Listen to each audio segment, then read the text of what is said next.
What's up, everybody? It's your boy Orlando, aka King Smitty. Welcome back to my trading journey.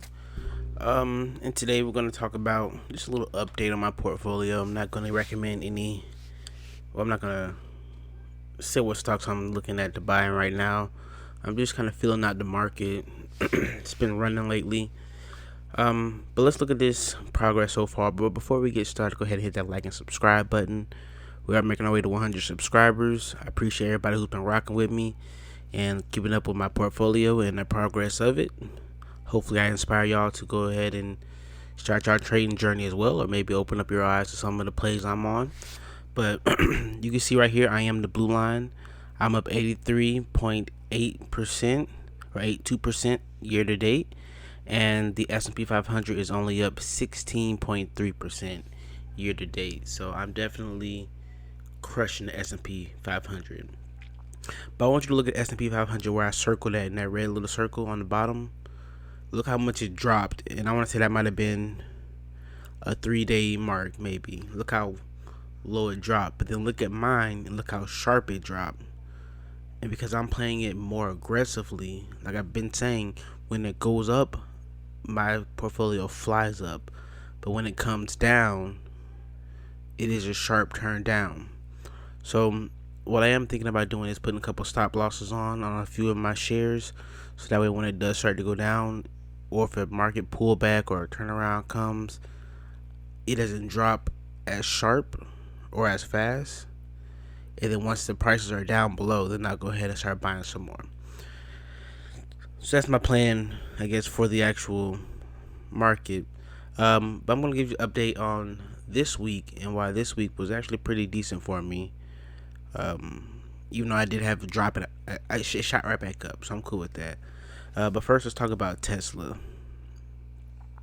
And I have the 5-day chart up right now, and Tesla has been doing great. A lot of companies has been adopting their charging standard. Recently, you have Rivian, Polestar, Volvo, Ford, GM, and there are a few other companies as well that has joined them. They're predicting that soon over 70% of all electric vehicles will be compatible with the Tesla's charging station, which is no surprise because Tesla has had like a decade head start when it comes to the electric vehicles. So when you're trading a sector, when you're investing in a sector, it's best to be in the leading stock, because they're going to lead the way. If that stock goes up, a lot of other stocks will go up as a sympathy play. Just because they're related to that stock in that same sector, they'll go up, but they won't necessarily go up as much or as fast. For example, in electric vehicles, Tesla will be considered the leader, right? In AI, Nvidia might be considered the leader stock. And then you have other companies in AI like AMD, C3AI, Palantir. They're not laggards, I wouldn't say, but they're not the leader of AI. And for EV, you have, Ford got the EV card, Volvo, Toyota, Rivian, Lee, Neo. They're not, well, some of them might be a little laggard, but they're all piggybacking off of Tesla. So when Tesla goes up, a lot of times they can pull those other stocks up with it.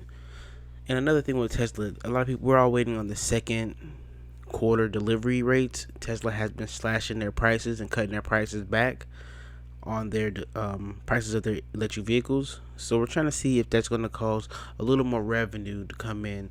We all know that the feds have been raising rates. They didn't recently, but it has been putting a little bit of pressure on people because things have been getting more expensive.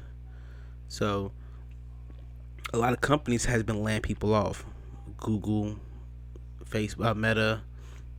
A lot of the tech companies have been laying people off. I believe like Twitter, because they're trying to get their books right. So with them lowering their prices, hopefully that boosts their sales, because eventually Tesla or Elon Musk wants to have an affordable electric vehicle for the everyday person. Not only does that help his business, but that helps the earth because it's a little bit cleaner energy rather than these gasoline cars that we're using. Next, I want to talk about is Apple, and these stocks was kind of helped me this week in a sense. Um, Apple reached the biggest market cap for a company ever with $3 trillion, right? And on top of that, the stock is at an all-time high. So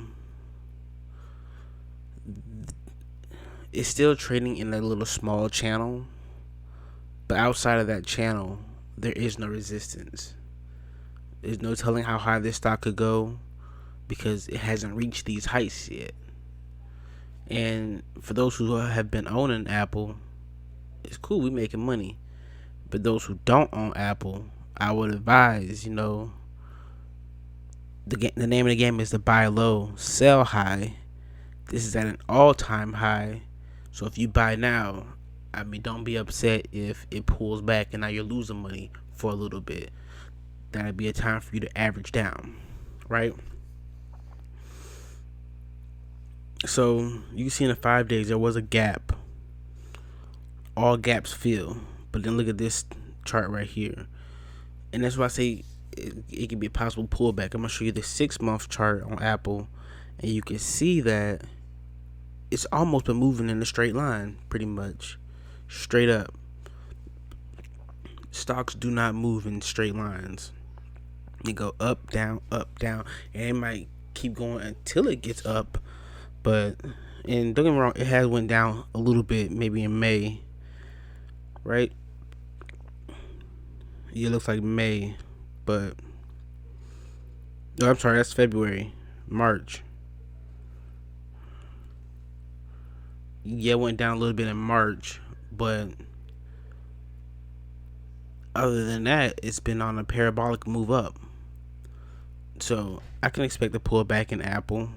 I wouldn't be upset with that. Maybe that'll give me a time to average up my price a little bit for the long run before the Apple Card gets started. My main thing is, and I haven't been buying the shares like I should have been or should have recently, but I do want to get a good amount of shares before they start announcing the Apple Card. When that Apple Card come out, I think revenue is going to be insane. I already feel like they're going to make a good little money off their little Oculus project or Apple. I don't know what the exact name of it is, but I think they're gonna make a good amount of money off of that. So when that car comes out, I can only imagine the profits they're gonna make from that. So I want to get in good before that car comes out. The next stock I want to talk about is ChargePoint. They're up as well over the week, and it's kind of like I was saying about the leaders and the laggards. They were at one point the leader of EV charging, but now everybody's adopting the Tesla standard, and so are they. So they're following the leader of the EV, and you can say this is kind of like a sympathy play, but it boosted up because of that. Next one is Disney. You can see it has been a little stagnant this week, but I've been averaging down. I bought Disney not at the high, it was a lot higher, but I have been bringing my price down since it's been in the 80s. So that way, once it does turn around, I'm positioned great. And Disney has been cutting a lot of its employees, especially on the ESPN, because their streaming hasn't been doing as good as it has in the past. So they've been trying to tighten their books up as well. So we'll see what happens with Disney. As long as it's in the 80s, I like to buy it. And that's kind of what my portfolio has been doing. Let me know what was your top 3 stocks of the week. And then as well, in the comments, let me know how's your portfolio doing compared to the S&P 500. Are you up, above it? Are you below it? What's going on? Let me know in the comments. And don't forget to like and subscribe and share this video so that way your family members can see it, your friends can see it, and join me on this trading journey. I appreciate y'all.